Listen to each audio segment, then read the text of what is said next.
Hello, everyone, and welcome to this week's episode of First Look, Final Word, podcast where we take you along to see a movie. My name's Pete. And I'm Trevor. What's going on, you dreamers? Yeah, this week a little bit different. We're doing another one of our classic series movies this week. So not exactly First Look for a movie that's, I don't know, 40 years old. but no, we'll still get into it.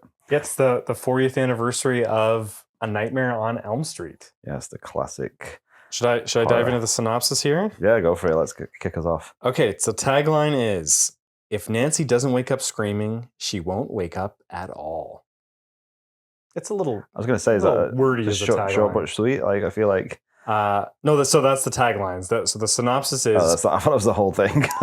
Teenagers in a small town are dropping like flies, apparently in the grip of mass hysteria causing their suicides.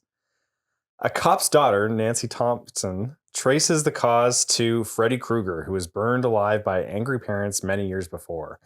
Krueger has now come back in the dreams of his killer's children, claiming their lives as his revenge.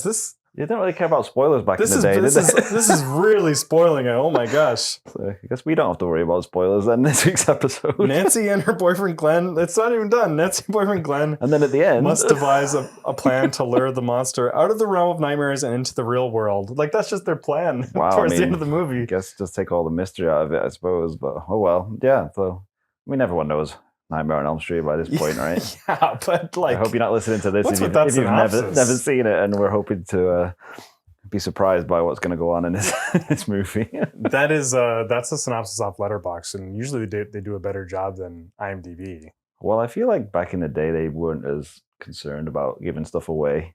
It's probably all over the trailers and stuff. It's like, this is what we're going to do. So you think that synopsis is like taken from like the press materials of the day or something? I mean, they must get it from somewhere, right? Like, I don't know. I'm starting to think it's all AI generated now. Yeah, it's just all user generated. It's like Wikipedia. Well, I know IMDb is. Yeah. I know IMDb definitely is. Wikipedia is as well, right? So yeah, that's all there is these days. Where else are you going to get it from? Someone's got to make it up. Yeah. You're going to pay someone to write copy? No one does that anymore.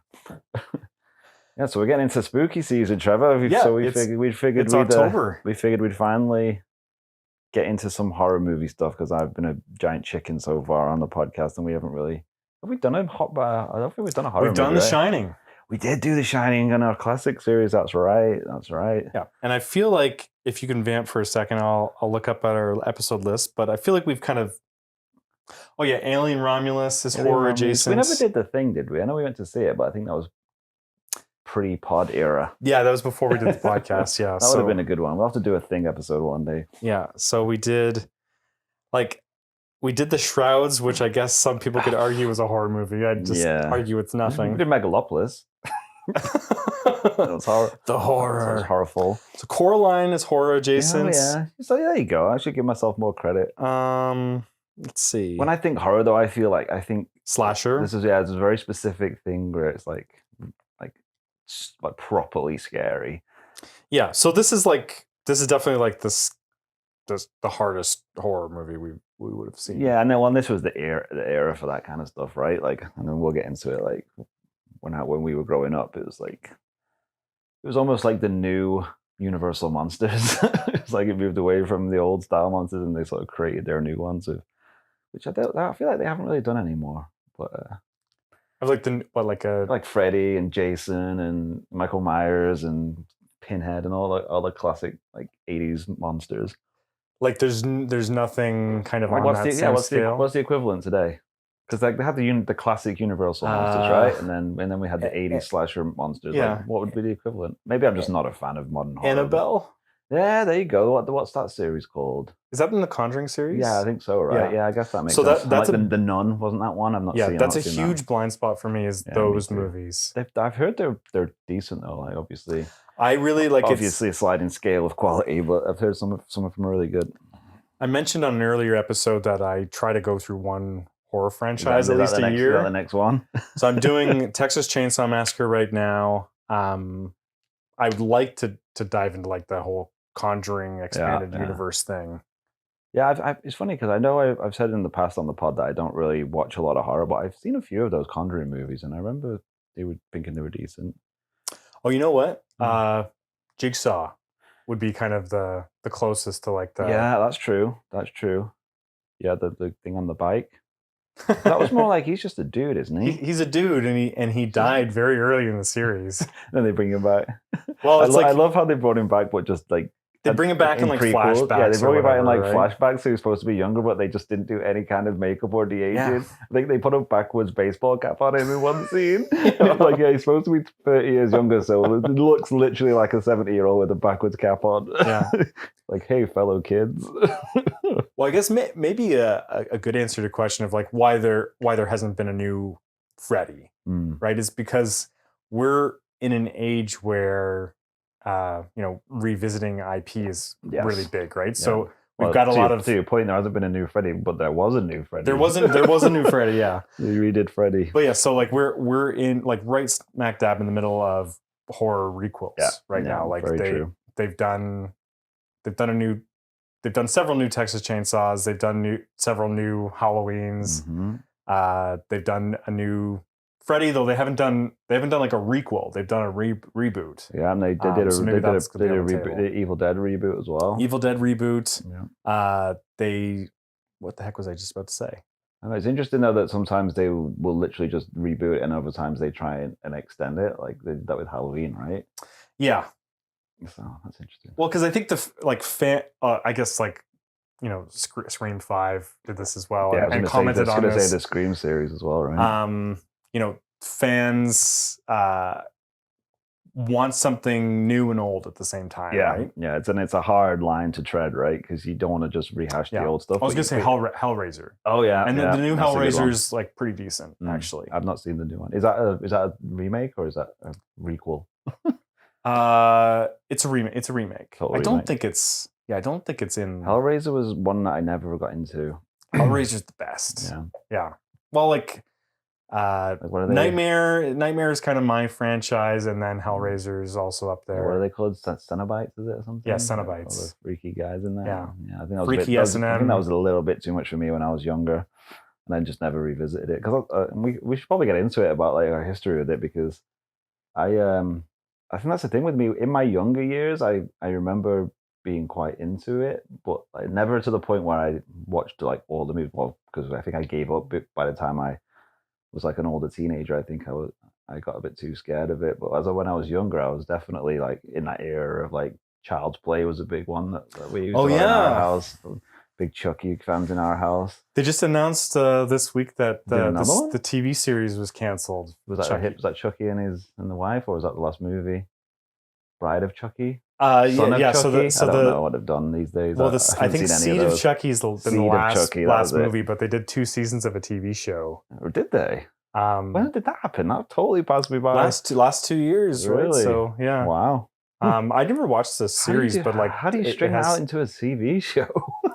Like the continuing wacky adventures of Chucky and his family. I don't know, like, but people said it was pretty good. Like fans liked it. Well, I think that was the funny thing with those kind of movies as well. Is like, and we can get into it with this one in particular. I feel like a lot of them were just like, that was a really great horror movie that you made. And they were like, "You like that one?" It's like, we're gonna milk that until it's dead. Oh yeah, that's definitely and like horror's so cheap to make, right? You can just pump them out. Well, and a lot of them, like, when you think about a horror series, you have like these preconceptions about what that is, and then if you go back and watch the first one in the series, it's sometimes not even anything close to that.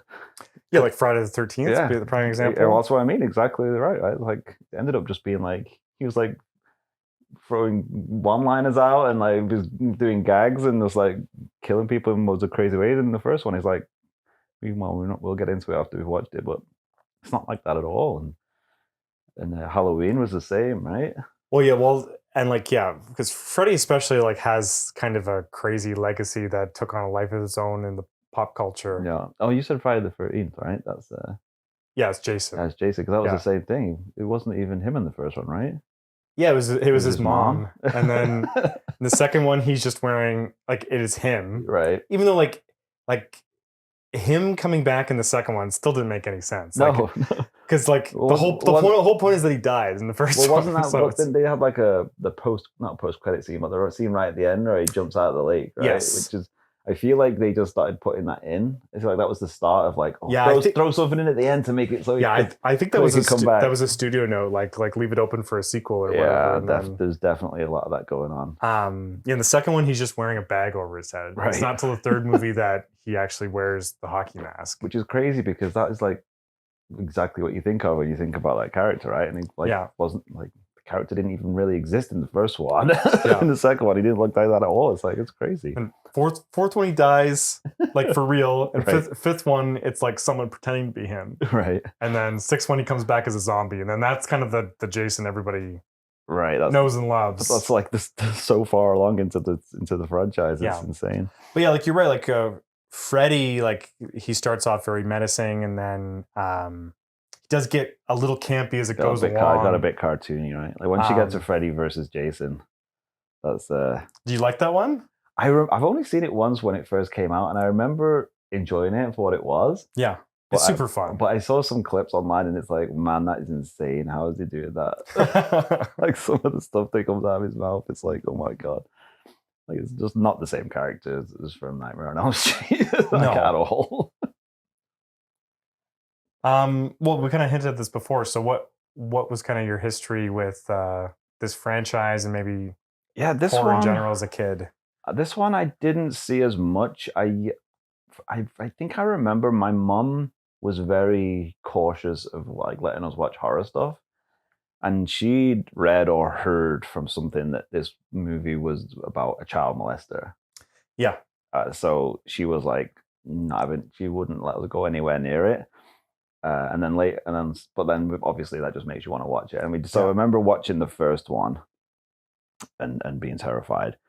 But then didn't ever really got into like watching the sequels as much. I remember seeing one of the horrible sequels, like the third one or something, and just being like, yeah, okay, I don't really need to see that anymore. Because I think I got. Well, third one's good. Oh, is it? Must have been the one. Third one's Dream Warriors, very good. Which is the one where he like gets set on fire at one point and jumps in a pool. That's the second one. Yeah, I didn't like that one. Yeah, well, that one's like very campy and more fun. Right. It's kind of like a gay allegory, right? Actually, okay, but interesting. It's got some interesting ideas, but it's a huge downgrade in quality. I think that's what happened when I was younger. I'd watch a movie, I'd be like, oh, really into that, whether it was Child's Play or Nightmare on Elm Street or anything, and then I'd see the sequel and I'd be like, yeah, I don't need to see anymore now, because the sequels typically weren't very as good or like was totally freaking different, just cash-ins. Like you say, a lot of them then ended up finding their feet once you get into the third, fourth, fifth movie. But yeah, I think a lot of the time I was just like, no. But thinking back now, I used to watch like a lot of like obscure movies. I don't know why. I think it's because I used to go to the video store that was on the corner of my street, and I just get random videos like Killer Clowns from Outer Space or Critters and Tommy Knockers. I've never seen Tommy Knockers. It's good, man. It's real good. So yeah, just like weird ones like that. But none of the. But like I said, I wasn't a big franchise guy. I don't really know why, because I should have been. But then I really just dropped it. Like once I got into my 20s, I dropped all that stuff. And like you say, you go back and rewatch a whole series. I've like never done that in my life. I don't think I've seen all of the movies of any horror franchise, and I don't know why I've never wanted to go back. I feel like I say, I'm just a big chicken these days. I'm like, I don't want to get scared. I watch a lot of movies by myself in my basement, so I feel like I don't want to sit and get scared by myself. Well, and also with horror, you got to be able to take the bad with the good, because like any franchise has crap in it. Like there's nothing. It's not hit after hit after hit. There's no long tooth franchise that is like perfectly squeaky clean. Like as far as I'm concerned, anyways. No, yeah, I'd agree with that. There's always going to be a dip. Yeah, for sure. Well, when I was young, I had like my brother's 6 years older than me. My sister's 3 years older than me. So we were always kind of saw some stuff you probably shouldn't have seen. Yeah, and like so like but by the time that like I was old enough to start watching movies and stuff, then my parents just stopped like for the most part policing. There were still some as long as you guys are quiet, just leave us alone. But like when Scream came out, we got the Scream VHS or whatever, right. And then I watched it at the same time that my siblings watched it. Gotcha. And then that sparked all of our interest in like kind of going back and watching some of the slashers that are kind of being referenced there. And so I was like 9 or whatever, which is just Right. way too young for that kind of stuff. But like the slashers never really bothered me that much. Like, we were pretty into Halloween movies. Yeah. The slasher stuff doesn't really get me either. It's all like more like the like ghost stuff. Like I can't. Like ghost stuff terrifies me. Yeah. No, same. Ghosts and like psychological and the jump scares. I know it's easy. It's an easy go to, especially these days with horror. It's like we'll just do a bunch of jump scares and say it's a horror, but it gets me every time. Like even when you know it's coming, even when you can tell the music like it goes dead quiet and you're ready for it. It's like still gets me every time. Well, I still find The Shining terrifying. Right, like, stuff like that. I think it's very scary. I didn't find it scary as a kid, but I find it scary as an adult. Yeah, that's fair. But like I mentioned this on our last episode on Joker Folie à Deux, because we were randomly talking about Stephen King on that episode. Yeah, I don't know how he got there. How scared I was of the It miniseries. Right, yeah, me too. Which I feel like I saw before, like I really got into horror or whatever, and then I was terrified of that. Well, I think that was one of those ones because it was a TV movie, and I know my parents didn't know anything about the book, so I think it was one like, oh, it's just about this clown. I'm gonna watch this show about this clown, and just like looks like he's giving kids you balloons. You should not be watching that. That is absolutely terrifying. So the movie that I was like the most terrified of in my life, probably it's not a horror at all. Oh yeah, you might not have even heard of it, but it's called Outbreak. Have you heard of that one? Yeah, with the monkey. Yeah, with the monkey. Yeah. When I saw that movie, it Dustin completely Hoffman? Yeah, Dustin Hoffman. Yeah. Dustin Hoffman. And that scared you, that movie? Man, you must have hated COVID. I was like, it honestly, like that, like of all movies that have like shaped my life, like that one. Like for years, I was afraid of like I would get a germaphobe now. Yeah, I'm a germaphobe. So you don't like monkeys, I'm guessing. No pet monkeys. I've never house. Really had a one-on-one interaction with a monkey, so I don't know for sure. Well, those specific monkeys as well, right? It's like those little, like, what are they called? The cats or whatever. Yeah. Like you don't often see those knocking around. It's the same monkey from Friends. Yeah, it's like the same one, right? But no, I was like, 7 when we rented that movie or whatever, and then it's about like a virus that just like eats your organs from the inside, and then it was pretty grim, but I don't remember that terrifying me. I think I thought I saw that later in just life. like the abstract thought that like you're going to get a sickness and die or whatever. Well, I'll tell you what really freaked me out in the same way, but totally differently, was Wrath of Khan. I don't know why. the things going in the ears, specifically the thing, and I don't think I watched that entire movie all the way through for until I was older, because we used to have it on VHS and they put it on when I was young. And I would only get to the scene where the freaking worm thing goes in their ear. Yeah. And I would be like, terrifying. I'm done. I'm out. I can't handle this anymore. Like the idea of something crawling in my ear and like controlling my brain. I was like, no. Jeez. Yeah. That's, what? Maybe a good future question is like, what are the scariest scenes from movies that are non-horror movies? Scary scenes. Yeah. That is scary. Right, like that. Legit. What about, just thinking when you said that about the now I can't remember the name of it, the one where they people die in weird ways, like Final Destination. Final Destination, yeah. We were into those too. Yeah. They were always fun, but like that's not like scary horror. That's just more like that's cool. It's clever Goldberg ways of dying horribly. But like, did that ever affect you? Like, but like, if you're ever driving behind like a logging truck, like I'm always thinking like, if that comes off and smashes through my windshield. So by the time I was like, preteen onwards into teenage years, like I was pretty desensitized to horror. Yeah, like I was super into it and like not really scared of it at all. Right. But then like super into it through all my teenage years. But then when I got to my 20s. I stopped liking it, and yeah, me too. I don't know. I guess I stopped like liking the rush of being scared or whatever. It's only been like the last 3 or 4 years that I've kind of come back to it and started filling out some blind spots and stuff. Well, I think as well it veered more towards like being like really more gore, like gore porn when like Hostel and those kind of movies. That's where I kind of fell off. I was just like, I don't need to see that kind of stuff. That's just gross. Even Saw, it was a bit too much for me like that. Yeah, I like the first couple Saws, and then I've sort of fallen off, never really gone back to it. even like Seven, even that movie was just a bit like, oh man, there's some grim stuff in that. I mean, that's an amazing movie, but Well, like an interesting thought of like, does that count as a horror movie or not? Probably yeah, I don't know not. if you But would call it, but it's definitely like we're saying, it's certainly a definitely got thriller, horror yeah. elements in it. Like some of the stuff in there is properly grim. Yeah. But then like, I look at some of my favorite movies and a lot of them are horror. Like I really love sci-fi horror. We've talked about that before. Sci-fi horror is that's like a whole separate amazing genre. Yeah. But I do like slashers, and I love the Nightmare on Elm Street movies. I was thinking as well, like a lot of these franchises that have a main antagonist, like scary bad guy. Is there any others that have kept the same actor throughout? Because For Robert Englund, he's like like he was pretty much the main man, all but right? the most recent. What about the remake, right? Yeah. Was that like Jackie L. Hurley, was it?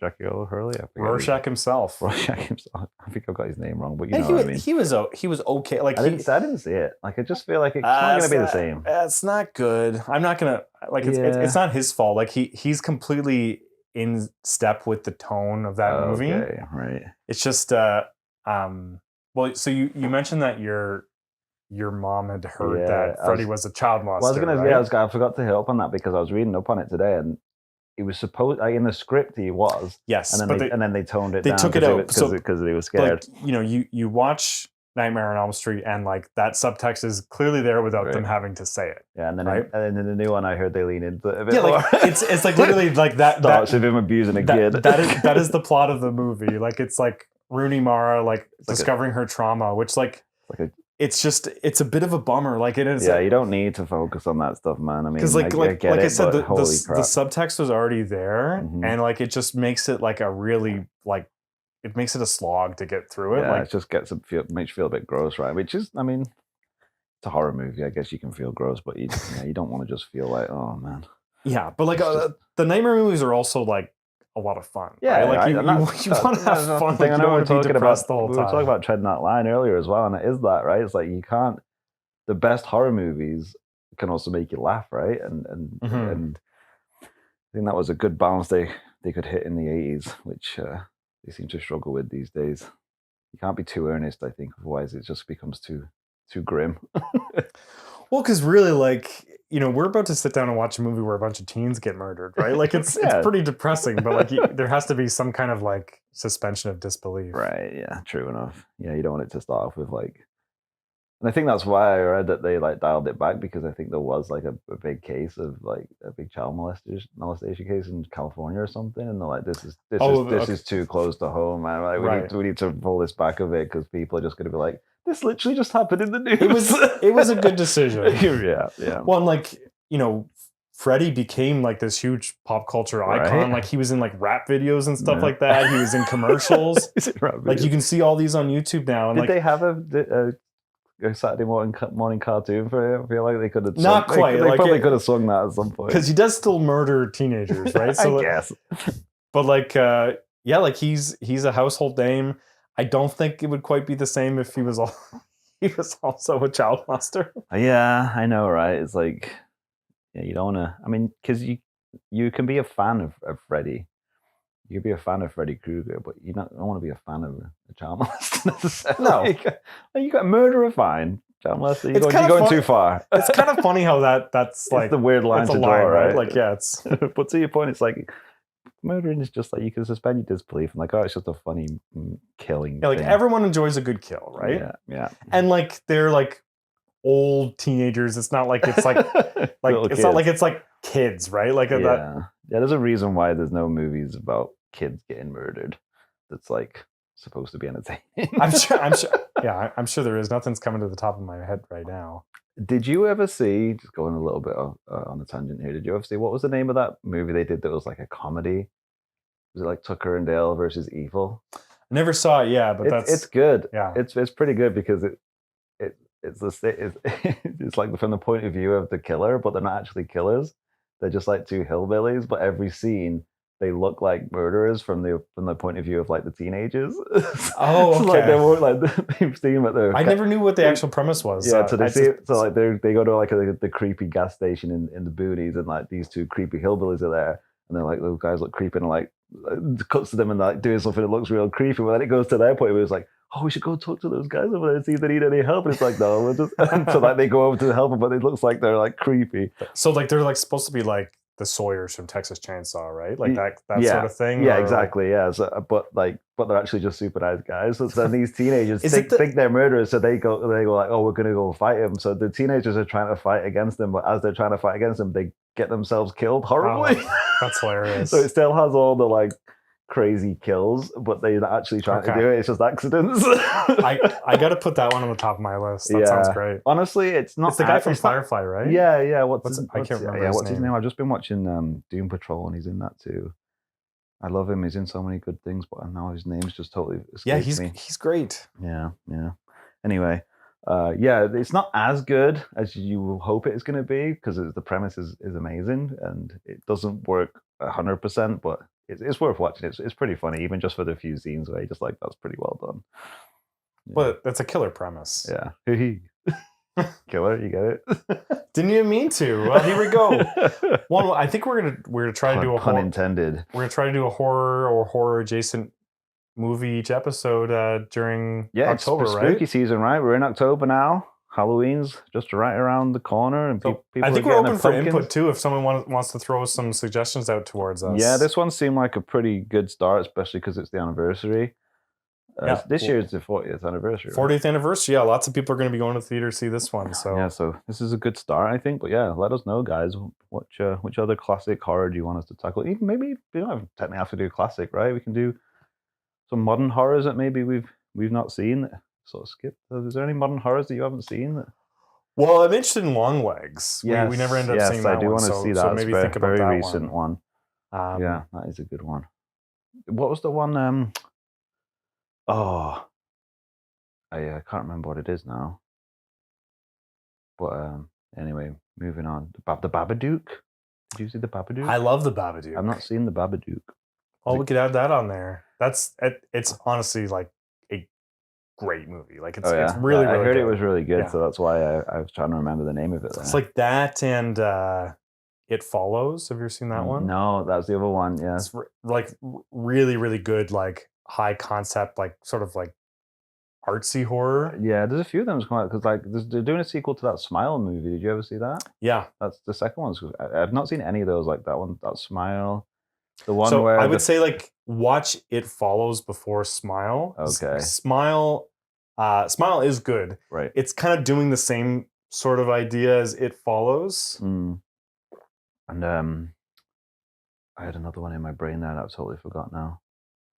Oh, I was talking about Chucky. Did you see Megan? Or no, yeah, that was pretty good. Okay, I did. Creepy I did see sci-fi doll, right? Yeah, creepy doll coming to life.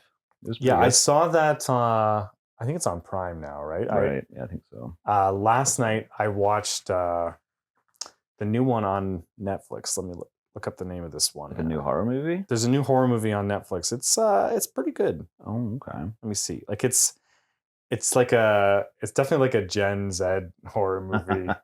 Let me see what it's called. It's What's Inside. What's Inside? Yeah. Interesting. So it's What's Inside. It's What's Inside. Yeah. Oh, I thought you meant the name of the movie is What's Inside. I was like, that's a weird name. Yeah, it was okay. It's like a solid like 3-star Did movie. you see is it the Black Phone? Yeah. Is that the Joe Hill one, right? Yeah. No, I didn't see that either. There's so many that I haven't seen. And we didn't talk either. That's another one about a child murderer. Oh, really? Yeah. Maybe it's coming back. I don't know. We haven't talked anything about Sam Raimi. You a Sam Raimi fan? Well, I love Evil Dead franchise. Yeah. Because I was thinking, I wasn't as a kid though. Like I discovered them as an adult. I feel like that's more of like a grown-up franchise. Well, I was a huge fan of the third one when I was younger, just because obviously, right? And I never saw it until I was a grown-up. I love the character. Yeah. Hit the character in that movie, like in the third one specifically. And then I went back and watched the first one. I was like, this is not the same. Wow, too Murado. Yeah, it's like fully that's a fully like just comedy horror. But then the first just one, like Three Stooges. And the first stuff, one right? is not that at all. No, like it scared the crap out of me. I feel a little bad admitting this, but like I will often just like skip to watching The second one. one's better. I Well, think. because it's pretty much the same movie, except like it just takes everything that worked with the first one and just better budget and more experience. Yeah, and then more zany stuff. Yeah, because the reason why I was thinking about that though is because I remember one of the, and I say modern, but it's not really modern, that I really enjoyed for horror was Drag Me to Hell. You ever see Drag Me to Hell? Yeah. I really like that one. Yeah, and that was a recent Raimi one, right? Yeah, I think it was his most recent like horror movie. Yeah, unless you count Doctor Strange. I thought you were going to say unless you count the Oz movie. Oh, yeah. That was awful. Which one was that? Wasn't Drag Me to Hell more recent than the Oz movie? I don't know which one came first, actually. Yeah, well, speaking of Justin Long, have you seen Barbarian? No, I haven't seen Barbarian. Definitely check that one out. Yeah. Well, there you go. We've got a whole slew of movies there. We can do one a day in October and still not talk all I get so stressed in October because like I'm going through the Texas Chainsaw ones, and then I had my eye on like the Universal Monster box set for a long time, and it was like it's on sale for like $65 this year. So I got it, and then there's 8 the 8 of the classic monster movies. 9 actually, because there's 2 Dracula versions on there. Okay, right. Yeah, I downloaded. I've got the old Frankenstein, like the OG Frankenstein movie. Well, because I was looking online for horror movies that you can show your kids, and they said that one is okay. So I've not seen it. Really? Okay.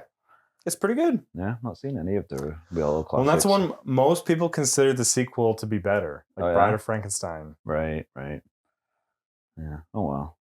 Add it to the big long list of ones we've not seen. Yeah, I've not seen, I should say. So you're going to show your kids Frankenstein? I've been planning to. All right. Like Common Sense Media says it's okay. Really? Well, I mean, for like 10-year-olds. So I usually take that as like it's probably fine because they're pretty stringent on that site. Do you go on there? I've been on there a couple times because it was actually after our episode on Coraline. So definitely check that out, everybody. Right. I was like so jazzed up about Coraline. I went home and I was talking to my wife. I'm like, we got to show our daughter Coraline. Like, it's just the best. And she's like, well, I want to look at that. And then everyone on there's like, yeah, I was traumatized by this movie as a kid. Do not show it to kids under 10 or whatever. Yeah, I go on there pretty religiously just because, especially because sometimes I can't remember what movie it was, but I'll show them a movie and I'm like, wow, that was way worse than I remember. Or the language is way worse. Yeah. Like when I showed them Beetlejuice, I was like, oh my God, I should not have done that. Do you ever go on there and like someone's review is like, this is not appropriate for kids. There are 2 men kissing in this movie. There's always people on there that are like, oh, this is way too, someone said, damn, twice. This is for 14-year-olds. It's like, come on now, calm yourself down.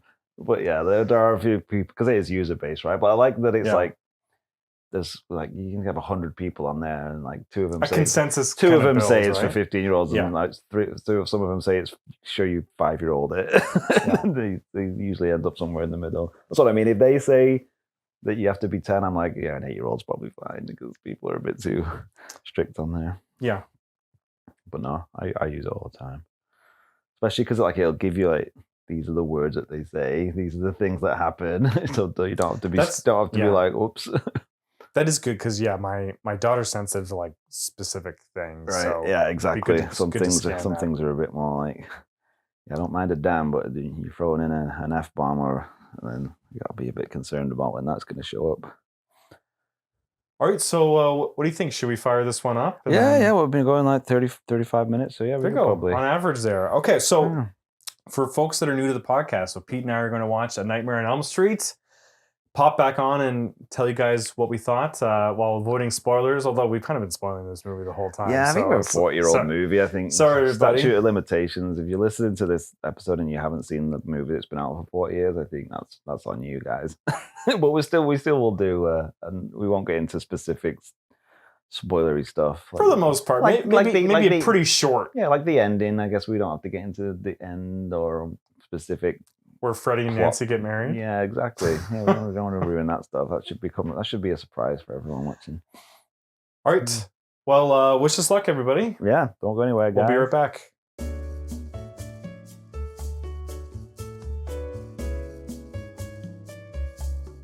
Welcome back, everyone. Back to my basement. Yeah, I don't think we mentioned that. We're not actually driving anywhere this week, but break the illusion there a little bit. But no, we just watched Nightmare on Elm Street. So what did you think this time? How long had How it you been feel since Trevor? You saw scared? this one? Oh man, it's got to have probably been like 20 years. Whoa, okay. It's been a while since I've seen this. Definitely, probably longer than that, to be honest. Probably more like So you're a teen, probably, 25 years. Yeah, and because there was bits that I didn't really remember and bits that I definitely did remember. So you remembered he was like the hero of the story? Yeah. I was really surprised by how that happened. No, there's like definite, like there's obviously the scenes that you always remember and bits and pieces, but yeah, there was lots of things in there that I didn't remember. I was like, I did not remember that from when I saw this last time. But no, yeah, it's pretty much how I remember it. It's the like the only thing I think I didn't realize was how terrible some of the acting is. I thought it was like, especially from the mother, the mother character. I was just like, oh my god, she was like straight out of a soap opera. Yeah. Well, and that's what like we can talk about, like whether that's on purpose or not, And that's right? the thing, right? I think a lot of it like, was a bit like it was meant to be that way. Like everyone's sort of dreamlike and kind of through the prism of a 17-year-old girl or whatever. Yeah, and I think that actually works quite well because it explains away some of the frankly quite ridiculous things that people do in the movie. Some of the and even like the weird like narrative through line of it, like we sort of like jumps days and then it's like, oh, all this happened in 2 days, but now we're just going to jump 5 days where nothing happens. So well, yeah, that kind of does. She says at one point that she hasn't slept in 7 days. Yeah, which is just impossible. Like because we just saw her at a sleep clinic. So that's very true, and that was supposed to be 2 days after the first murder. It's like, and like they already had a funeral for the guy that I think was the murderer, killed everybody. The only person that got a funeral in the whole movie. Yeah, because Tina didn't get a funeral. No, right? That's what I mean. Like they said, it was 2 days after Tina's death when they had his funeral. Yeah, I was like, what is going on? Yeah, but I think you've stumbled upon something there, though, Trevor. I think that explains it away quite nicely. It was all Wes Craven's. It was all a dream. It was all Wes Craven's doing. He was trying to say like, this is all just a dream. That's why it all doesn't make any sense. Because time doesn't make sense in dreams, Trevor. Obviously. So, well, I think there's definitely a point that works for me. Yeah. Well, and like it's kind of easy to, I guess, to make a movie like that then, like because just do whatever you don't want. have to make anything make sense. No, it doesn't have to make sense. But I have some cool birders in it. I really love this movie. I think it just has such a interesting tone that it maintains the entire time. Yeah, like it's like creepy but still light and fun. It's not. I wouldn't say it's campy. Like some of the later movies become campy. Yeah, but this one does have like a through line of like just being terrified. Yeah, it's funny because before we watched it, I was talking about how it got campy later on and like got goofy and he turned into like a wisecracking guy. And I didn't remember him being as much of that in the first one, but he kind of is. It's still like sort of seemed like he was like jumping out going, ha ha, I'm gonna get you. And like, I'm your boyfriend now. I guess he's not really like into like the puns and stuff. But he's still definitely like doing it for a lark. He's doing it for a lark. Like he's he's like a self-mutilating. He's like, hey, watch me like slice it on my fingers or whatever. Like cuts himself open and there's maggots and stuff. Like he's very into just like, I'm going to terrify you. It's just like, I'm messing with people. Yeah. Well, he's a little scamp. He is a bit of a scamp. So I definitely noticed this time that they only called him Freddy once. Like for most of it, it's Fred Krueger. And did you notice that he was credited as Fred Krueger? Yeah. At the start. And because I actually read about that earlier today, so I was looking out for it and it said this is the only movie he's credited as Fred Krueger. Like all the other movies, he's credited as Freddy. And I think because does the song like predate the movie then? Because growing up, I always assumed the song came from the movie. No, it's after. Yeah. Because so I guess that's why they were like sort of changed to Freddy because Freddy was in the song. So I think that a bit of it has to do with the fact that Wes Craven named him after like a former Right, bully yeah, right. Somebody of knew, his, right? and then I the did guy hear that. like complained about it, Oh, I guess. So really? they changed it a little bit to Freddy, but like Wow. it's such a great like fuck you. Like I'm Yeah. gonna name you after like It's a child murderer. Yeah, that's yeah. I didn't realize that. That's interesting. And I was reading actually as well today that he based it off of like something that really happened.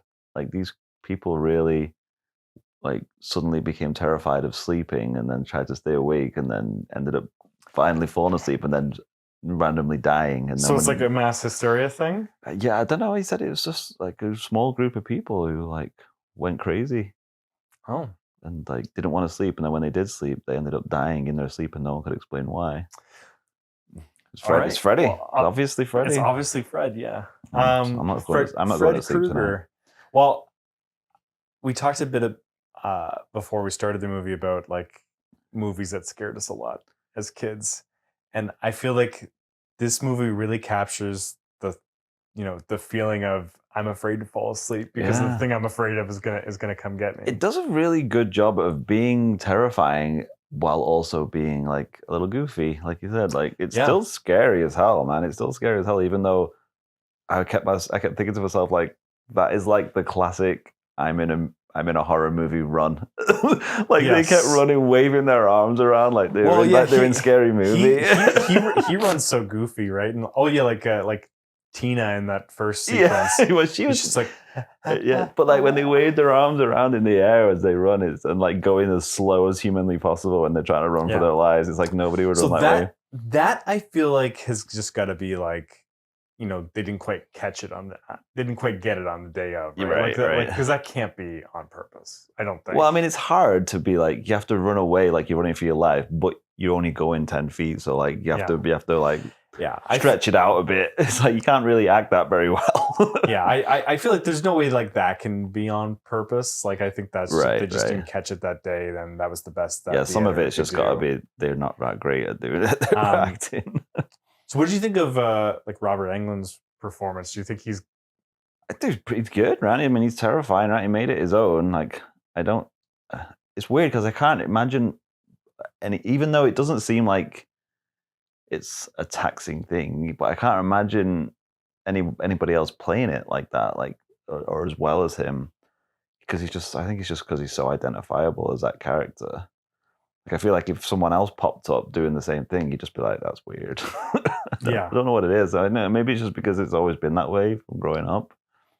Well, like you said, he's the one kind of guy who's had a through line the entire time. Yeah. Well, I guess I think because it is definitely his performance, though, right? Like all those other guys, if you're wearing a mask or whatever, it's like it's just a scary person behind a mask, and that's also what's kind of scary about it is because you don't know who it is or what it is. Yeah. Whereas with Freddy Krueger, it's like specifically it's this one guy, and that's how he is, and that's what he looks like, and that's how he acts. I guess Doug Jones played Pinhead like pretty consistently, Right, right. across like 10 movies or whatever. Okay, that's a good show for another one like that. But like usually you're behind a mask, right? So they can kind of change. Exactly, you could just be anyone. You don't really have a lot of negotiating room with the studio or whatever because they're like, well, we could just get someone else. Yeah, right. To It's replace. like, well, who are you gonna have to be? The hardcore fans. Who's gonna be Michael Myers now? It's like anybody we want, actually. Yeah. Somebody who can walk slowly and looks intimidating when they stand still. Yeah. The one thing I definitely noticed on this watch was how much Home Alone. It's funny you said that because I was going to say exactly, like literally the exact scene where she does the trip line and she plucks it. I was like, that's what I said about certain things I didn't remember. It's like I do not remember the Home Alone stuff in this. It's like I've forgotten all about it because it seems like kind of unnecessary. Really, she sets up 2 traps. And one of them is he gets hit by a sledgehammer, and one of them is the light bulb explodes, and neither of them really do much of anything to slow him down. No, not really. It's just kind of like a weird addition to the movie that I'd obviously forgotten from when I'd last seen it, and I was like, "Wow, this is Home Alone." Well, obviously, like John Hughes saw this movie and just like, Okay, there's a lot of potential in what she's doing Yeah, here, like because they do like the quick montage, right? But That's what I mean. then Yeah. Home Alone makes much more of a meal out of it. Yeah. Um, I and I guess we've just kind of just gone right into spoiler territory. Yeah, I mean, we're not so really. sorry, We didn't. everybody. We haven't spoiled the ending, like I said we wouldn't. But you know what? Whatever. I mean, come on now. All right, when we go officially into spoilers Yeah, now. officially 1, 2, 3 now. spoilers. Yeah, we're officially in spoilers. We're not going to hold back on anything now, even though we haven't been. But yeah, you go. I feel like the end of the movie. I guess not the end, like the final showdown sequence. Right.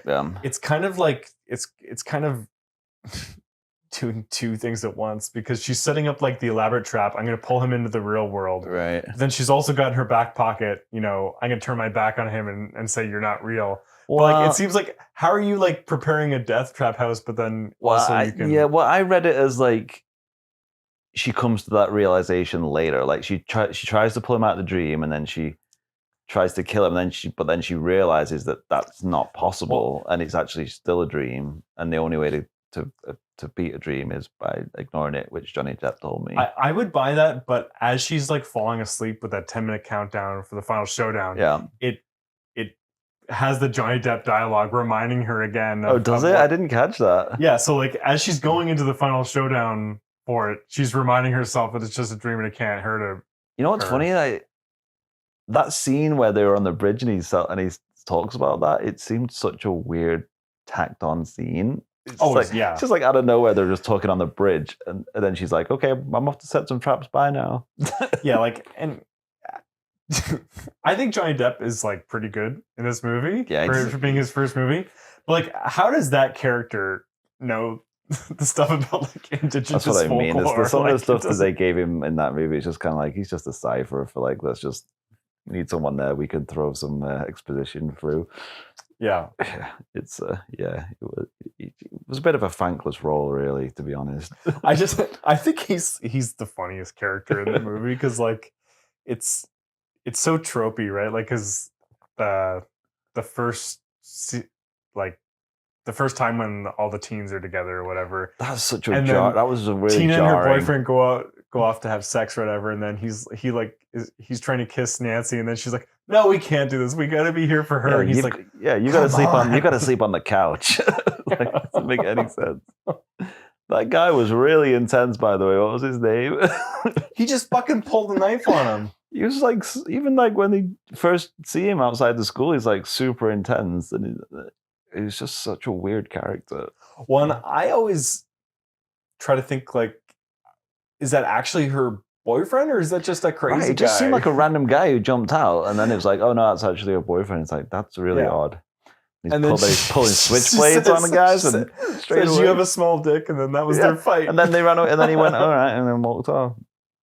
And then he comes and jumps out and pulls a blade on Johnny Depp for no reason. I think the scene where Tina's being killed is just absolutely... It's brutal, man. Brutal, yeah. Like it's such a great kill, just being dragged along the ceiling. Yeah. I don't know how the hell they did that. I think it's just like a rotating room. I think it must have been a rotating room, but like because they use it again with when they kill Johnny Depp's character with the blood going up. Yeah, that's also you could do a lot with a spinning room. Also a great kill. Yeah, I was a bit confused around the rules of how Freddy kills people because it seems like he just kills someone at will, like whenever he wants. Yeah, because like the first one, it's almost like he was there, but he was invisible, and he was killing her, but he was invisible. So she was still dreaming, and he was killing her in the dream. And then with Johnny Depp, he just pulled him into the bed and just like disintegrated him. So because that was still in the dream, but I was a bit confused as to how he was able to like open portals and stuff and pull people through.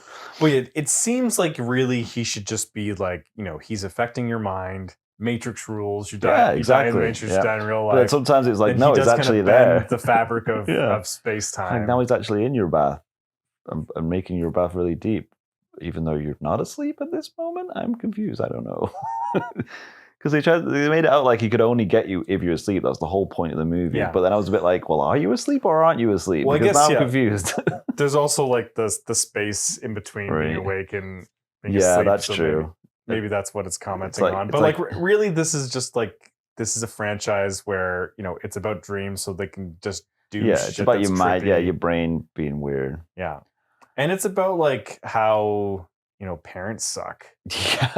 Well, it took me like, well, I almost asked you, but I was like, no, we'll wait until after. As I was like, uh, uh, is her mom and dad supposed to be together? Because they never really talk about it. But they're then, like, definitely divorced. yeah, by the time I got halfway through, I was like, oh, definitely it was. Because there's a bit where she goes to the jail in the middle of the night and she's like, what are you doing here to her dad? And I was a bit like, well, it's his job, isn't it? Why wouldn't he be at the police station? He's the police lieutenant. I guess, yeah, maybe she just means because it's the middle of the night. It's not your shift. Yeah, but no, I think like, having divorced parents is like part of the themes of this is that, all the parents are somewhat like self-involved or like just they're not listening to their freaking kid. It was pretty hilarious because like I noticed like in one of the very first scenes with her mother, like in the kitchen. And I was like, oh, I think they're trying to like subtly say that she's got a drinking problem because it showed her pouring a clear drink into a glass. Right. And then she didn't want her to drink from the glass. Right. And I was like, oh, I think that's subtly trying to say she's got a drinking problem. And then the next scene, she's literally just holding a bottle and chugging it. Yeah, she's got a bottle the whole time. I was like, oh, I guess they're not being subtle as I thought they were. No, not at all. And then some of that stuff was crazy, man. That character is like that was the one that I was just like, this is like insane how she's just playing it so over the top and like the bottle is like comically like huge. Well, and like Tina smashes, or not Tina, Nancy smashes one of the bottles, but then the mom just seems to have another one. Grabs one out of the linen cupboard. Oh yeah, when Nancy's just peering out of her room, and then her mom's just like, yeah, that was very like over the top, I thought, but maybe that's what they were going for. I wanted to ask you what your view of and your opinion of the very, very end. Because I found that a bit confusing as well. Well, the very, very end, I think you kind of got to ignore a little bit because this would be like a really great movie if like that end sequence wasn't there, right? Because it completely undercuts. Yeah, it doesn't make any sense. What she just did before. Because like, what's it trying to indicate? That she's still in the dream and he's just messing with her, and then he kills her mom again. Like, it doesn't make any sense. To me, it would have been a much better ending. He like goes to attack her and then disappears because she's robbed him of all of his energy, right? And then she opens the door. I think the visuals are great. She opens the door. It's bright day. She gets in the car and they kind of drive off into the mist. You don't know if it's a dream or if it's real. I think it's much better than, we're still in Freddy's dream, right? Like it's a little like. It's a little easy, right? Yeah. Well, it's funny because I was reading up on that. I did some research this week, Trevor. Good job. And Wes Craven's original ending was that it was a happy ending. Right. And she leaves and everyone's fine and she's defeated Freddy. And I think it should be. Like, yeah. I think he stood by that and he said like that should be the ending, but the studio were like, no. Yeah. We have to leave Freddy on the table so we can do sequels. Well, it's someone who saw like Friday the 13th or whatever, and then said like, well, we have to have something like that, right? I think that's exactly what it was. And like, apparently there was a big back and forth and a big battle where he didn't like the fact that he didn't think that it should be like he wanted the happy ending, and they had to come to like a compromise where what they did where it was sort of both. Yeah, where they still do that, but then he comes back and gets the mom. But but he said that like he always said like that he regretted that because he thought it should always be the happy ending is the way it was written and the way it was supposed to be. I thought it was really funny though the way he pulled. It cuts to like a mannequin of the mother and he pulls it through that tiny window. It's a really lame effect. It doesn't even make any sense how you would fit a person that quickly through that small of a window. It just like sucks her in. And it was unnecessary. You could have just left her, like it would have been creepier just having the mother just standing there smiling at him. Yeah, well, it definitely like plays like it's a studio note. Yeah, definitely does. Have Freddy show up right at the end and pull her into the window. And so for all of the Nightmare movies, Freddy dies, I think, in every movie. Right. And then there's always a way that he comes back somehow, or it turns out he wasn't dead the whole time. Right. Yeah, because I don't remember, like, how does the second one, we don't need to get into a review of the second movie, but how does that pick it up then? Is it a whole new set of cast, or is Nancy still in it? No, Nancy's not in the second one. I can't remember the character's name, but it's a male protagonist in the next Right. one. And then Nancy's in the third one Oh, really? again, and then there's some new kids introduced in the third one, and then there's a through line between 3, 4, and 5. Because I mean, I guess that's kind of what I was asking, if the next time Nancy's introduced into the series, is it explained what is supposed to have actually happened in the first movie? Because it's not really clear. So in the third one, and I won't like spoil the Right, future right. movies or whatever, but in the third one, she's kind of like a psychiatrist or whatever. Oh, okay. And then she's like helping other kids kind of deal with what's going on. Okay. So I think they're also like the kids from the third one are also like Elm Street kids, and their parents Right. also helped kill Freddy Krueger or whatever. Yeah, that was a really weird scene where where she explained that whole thing. But then, yeah, she's like telling them like, yeah, I went through this before, and then Right. I escaped it, I guess. Okay. Can't remember the exact detail. They probably just gloss over it, don't they? Yeah. Yeah, don't worry about what actually happened. But I was involved.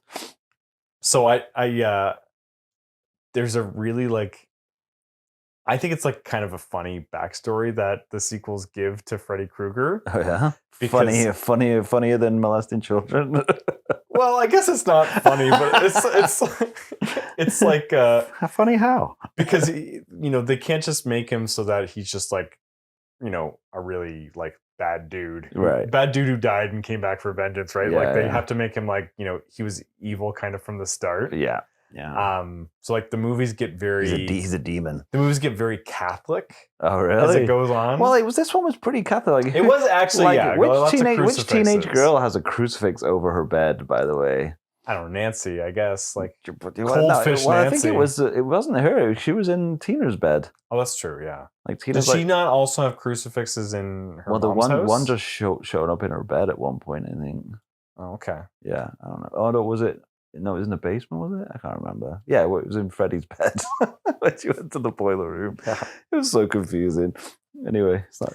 So I don't know. I kind of want to say this point because I want to see your reaction. So maybe if people don't want like a kind of a minor detail of the nightmare movies, skip ahead 1 minute. Yeah. So Freddy's origin story Right. is his mom was a nun Okay. who got trapped in an insane asylum. Okay. It's always an insane asylum. Over the week, she got trapped in an insane asylum over a weekend, and she was raped by like 100 madmen over the course of a weekend. Isn't that pretty much the same backstory that they gave Jason at one point? Or Michael Myers? I feel like they've all had that. They've had that plot. Maybe I'm mixing them up, and it was just Freddy. I think it was just, but like, I just think that's just like so ridiculous. Like, because they're just like, what's like the craziest thing we make think the of? evilest person ever? Think like you can't have like 100 crazy people be your father. Like it doesn't work. It's like biology doesn't work. The craziest piece of everyone that was in the hospital all mixed together. It's just like it's just so silly, but like very silly. Anyways, like the sequels are worth watching for sure. Like I think it's probably like of like the main horror franchises. I think has the strongest legs. Yeah, and I think the concept as well just lends itself to be able to do like really push the boat out and do really cool and interesting and unique sort of scenes and deaths and whatnot, and just crazy stuff, right? Yeah, you can do anything it's really you want. limitless, right? Yeah, exactly. You can literally do anything you want. Like I read that this was the first ever time a breakaway mirror was used in a movie when he smashes through the mirror. Oh, okay. Right. That really never happened before? Apparently not. Okay. Well, Fred breaking Barry. Exactly, right? Definitely. But what did you think of all the performances? Like, did you like Heather Langenkamp as Nancy. I thought they were good. Yeah, I mean, it's very like I say, I was getting a lot of like soap opera vibes from a lot of this stuff, but I think that might have been on purpose. Well, like the kids seem real, whereas like the exactly. All the grown-ups seem like they fake. were from a different movies almost. Like I love how she's just like, oh yeah, whatever, warm milk, so disgusting. Like, and then Like, she's like, a bath, mom. She's like looking in a mirror. She's like, oh god, I look 20. I think it's the funniest line in the movie. That must have been like that self-aware, surely. Oh, yeah. No, like I say, like all the adults in the movie just made weird decisions and didn't do anything that made a lot of sense. Oh god, when Nancy's father says to his like deputy, like, let me know if anything strange happens at my daughter's house, and then she breaks the window upstairs. She's like, get my dad. Yeah, the light bulb explodes with the shotgun shells poured into it. It's okay. Yeah. Go back to bed. He's like, maybe I should go and get the lieutenant. It's like, you think? Jesus, guy. The house is on fire. What are you doing? Yeah, stuff like that. Even just like when he went up to and he's like, where's the car? And he's like, he's been throwing up in the bathroom since he got here. It's just a bit like, yeah, it's a bit almost cartoony at some points. Well, and the mom's just like so over the top. Yeah, and like so done up with makeup all the time, even when she's in bed or in her pajamas. Just like so over the top. And like when she takes it to the basement and tells her the story of how they all killed Freddy, that is the most ridiculous thing I've ever seen. She's like, and I kept his knives. Like, why? Why would you hide these knives in the freaking basement? That's so weird. Like, it can't be Fred Krueger. Mommy killed him. It's like, so let me get this straight. You guys found where he was, set his place on fire, and then once the fire had stopped, you went back the knives and took his knives that didn't get burnt or scarred at all. That's a good point. And then put them in a bag and brought them home and put them in our boiler. Yeah, was she the ringleader? Like that's why she got to keep the knives? It's weird, man. It's like that didn't make any sense. That's what I mean when you brought up like what's a dream and what's not, stuff like that. Where I'm like, that doesn't make any sense, and it seems really weird. But then it's like, what was real? What was anything real in the whole movie? Like, that's why I was interested to know if like they explain it anymore in the later movies. But I guess not. Yeah, I think maybe from like the third one on, they say like everything's real up until that ending, basically. But even that is like, so when her dad rushes upstairs and sees Freddy in the bed with his ex-wife. And he pulls the sheet back, and then it's like an emaciated corpse that just lowers into the bed. And then he's like, okay, I think I'm just gonna go downstairs now. Yeah, he was just so nonchalant. Yeah, he's just like looked like he was just like, you know what, I'm done. Like, this is nuts. And then she's like, I'll be fine, I'll be down in a minute. It's like, what do you mean you'll be down in a minute? And then she's just like trapped in the room by herself. It was such a weird choice. Well, yeah, I can't recall if like her mom is like canonically dead going forward. I think she is, but like the dad is in some of the sequels. Yeah because it's almost, but that's what I mean, it's almost like the writing, they're like, well, we need her to be by herself in the bedroom, so we need the dad to leave. How are we gonna do that? And it's like, how about he just leaves? And it's like, yep, that works. Dad leaves. Just give me a moment, Dad. Okay, I'll be downstairs. Like, I don't know why it never occurred to any of these people that, like, you know, maybe we should stay with our children while they're sleeping, because obviously something weird's going on. Yep. Like maybe he was just in shock right after that, I'm guessing. Let's just say that. We don't see a lot of like Tina's home life, but true. You kind of imagine that it's probably a little worse than Nancy's too. Like it says like her dad is like a deadbeat dad, and then her mom goes off to Vegas with like a scuzzy boyfriend. Right, that's like true. 2 lines. Yeah. And then was it Ron is the other teen's name? Sure. Let's go with that. Yeah, it sounds. I have to imagine he doesn't have the best home life. Like we see his parents at his funeral. Oh yeah, they looked a bit ropey. But then Glenn seems to have like pretty involved parents, right? But, he still gets like exploded in like a wet dream kind of thing. Yeah, that was brutal ending for him. that his first movie, I'm assuming, right? Was that his breakout hit? Yeah, like he had never acted before that. Wow. Um, How old would he have been then? I think he was like 17. Wow. And I think the story was that it's like Wes Craven's daughter said like, "Oh, he's cute," and then he's like, "Okay, I'll cast him or whatever." Nice. So I think he was like in a band or whatever before. Right. Yeah, that makes sense. But then just kind of just had like a really great screen presence. Mm-hmm. It's interesting that he goes on to be Edward Scissorhands, which is a character that's definitely inspired. You're right. I was Freddy. thinking that myself actually. It's like, oh, he's like getting into the knife hands here. I'll come back later on. Yeah. No. So what are some what are the big highlights of this one for you? Big highlights. That's a good question. Definitely Tina's death, I think, is the biggest one. That scene. Yeah, and like the kind of the follow-up where she's being dragged by the body bag in that dream sequence. That is brutal as well. Yeah. The morning news. And the morning news where it just shows her arm out. Like, what? That's so crazy. As if you never put that on the news. Well, that's the thing. Like, yeah, would that ever actually be on the news? I don't know. No chance. Yeah, no, but I think that, and it's just like almost like images from it that always stick with me, like that, like his hand coming out from the bathtub from between her legs. It's just like iconic stuff.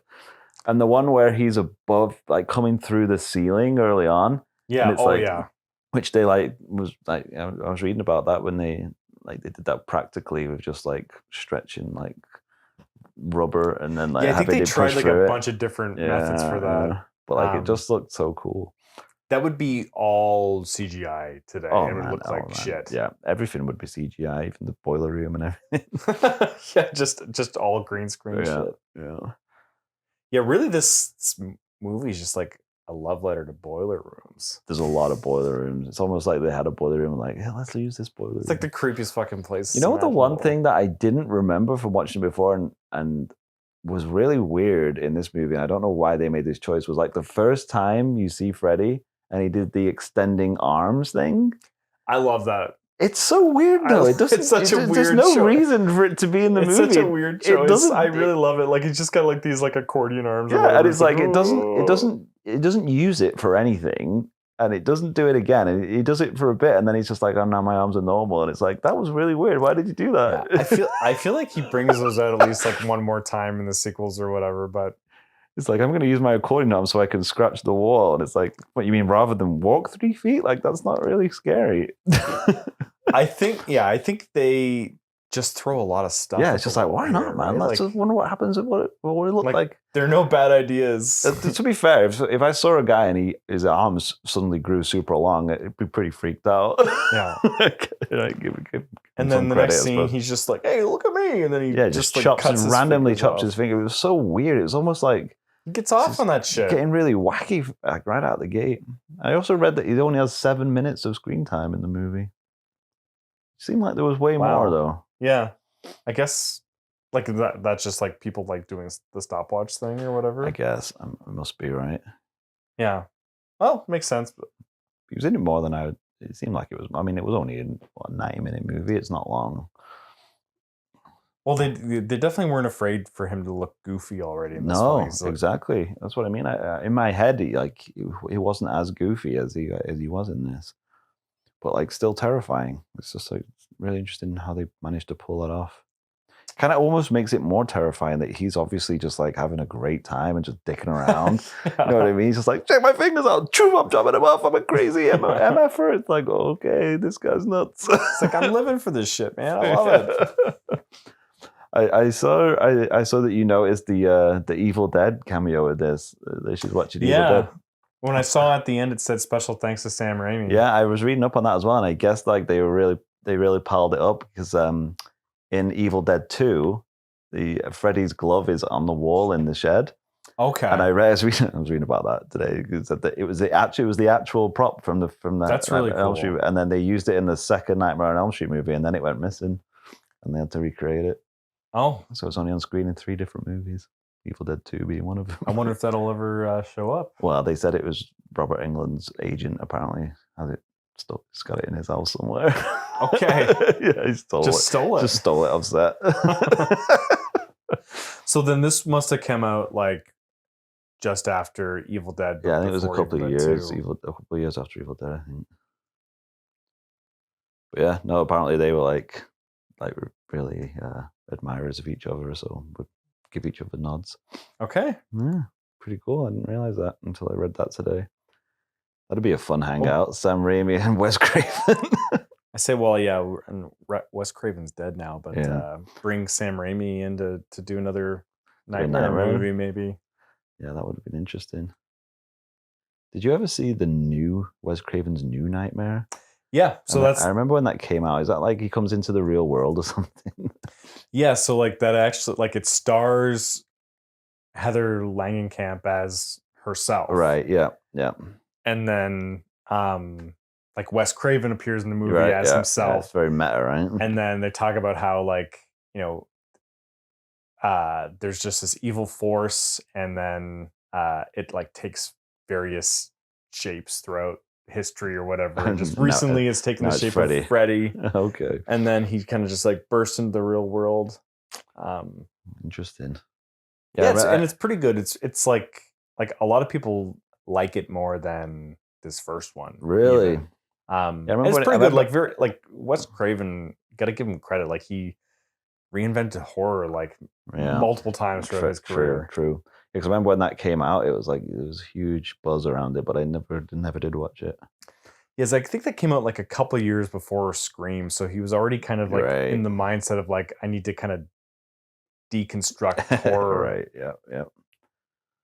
No, I found that very, very interesting. No, I was trying to think of what haven't we talked about in the movie? Yeah, I guess we covered it. Like, so there's not that many like characters in the movie, right? Like what, like 4 teens and a couple parents, and 3 people die, maybe 4 if you count his mom. Her mom. That like 30-year-old guy in her English class. Yes, that was amazing.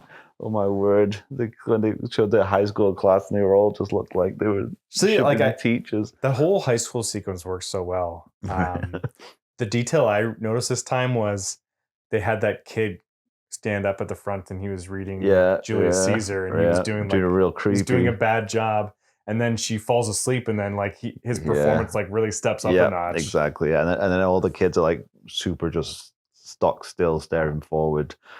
Real creepy, I love like the hall monitor girl, hall monitor Freddy. That was amazing.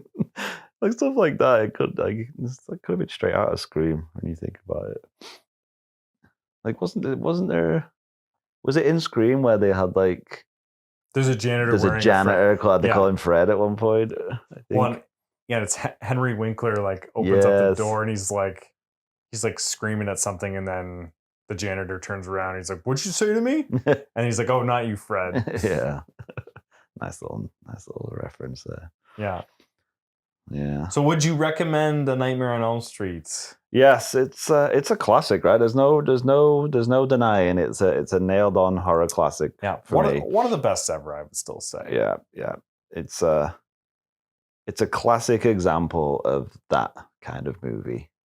If you're looking for, I don't know how to explain it really, but like that kind of a meaty slasher, right?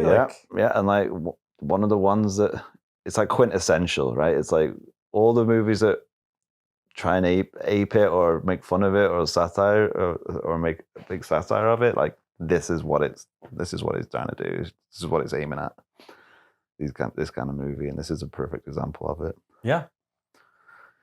Yeah, I know. Have we got anything else we want to talk about? How long have we been going here?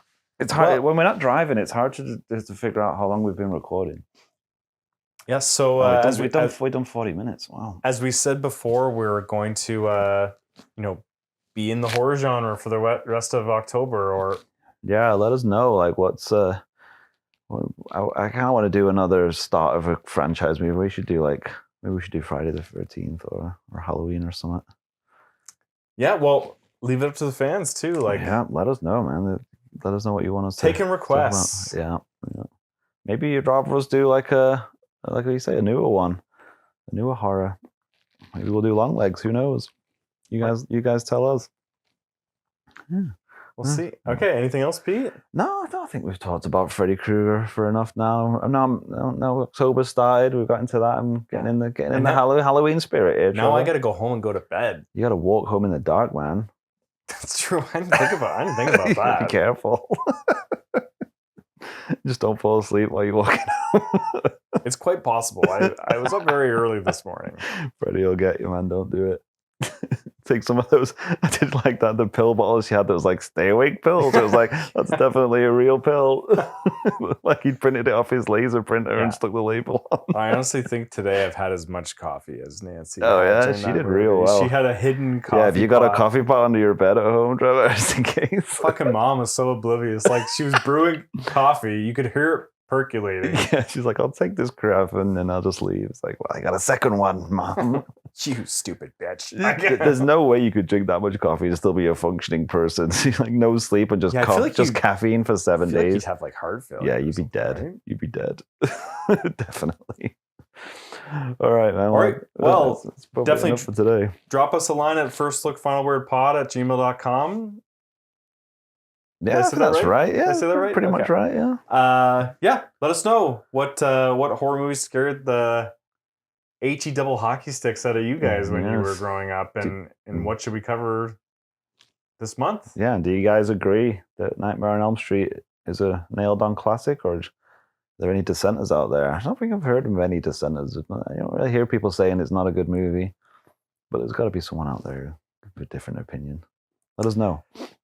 Yeah, I know, some people hate the first Halloween. Right. Friday the 13th kind of sucks, to be honest. Yeah, it's fair. This one's like, I don't know. I feel like it's pretty impeachable. Like even if you can find things you don't like about it, like it's just a classic. That's the thing, right? It's like, it's definitely that classic status. It's like, even if you want to pick nits and poke holes in it, like I did a little bit here, but there's still no denying it's a classic. It's basically defined a genre. All right. I'm just realizing, I think I made a mistake earlier when I said we're doing some live retconning here. You want me to cut some out? Yeah, definitely. I called him Doug Jones earlier, but his name's Doug Bradley. Yeah, I was gonna say Doug Jones is the guy. From Pan's Labyrinth. Yeah, he does that stuff. It's Doug Bradley. I feel like a fool. Can you go back and edit that out? Probably not. Just say Doug Bradley, like real clean here, and I'll just edit it back in. Doug Bradley. If I've got time. It's okay. I remember before the end of the episode. Yeah, it's like I've not seen Hellraiser much, but I didn't know Doug Jones is in it. I mean, I know he does a lot of stuff. No, I knew as I said it, I was saying, I'm like, am I pulling the wrong name here? Because I know it's Doug Bradley because we saw him at Comic-Con, remember? Oh, yes. Well, was he next to Billy Zane? No, so yeah, I want to see Doug Bradley, but he was out for lunch. Oh, yes, he wasn't at his table, right? It's just Billy Zane was there, and then I took a picture of him, and then he got mad at me. Yeah, he was so mad. Makes for a good story, though. I owe Billy Zane like $10. Yeah, he's gonna find you and take that $10. Yeah, I know you still got that picture. Yeah. I don't think I do actually. I think a blurry picture of Billy Zane looking angry from 40 feet away. Yeah, I was so far away. What the fuck does he care? You think he's his livelihood, man? Billy Zane got to eat. Yeah. All right, we got to get at it. Okay, yeah, let's wrap this up. All right, guys. Yeah, like I said, reach out to us. Let us know. All right. Sweet dreams. Yep. Until next time, don't go to sleep. And that's the final word.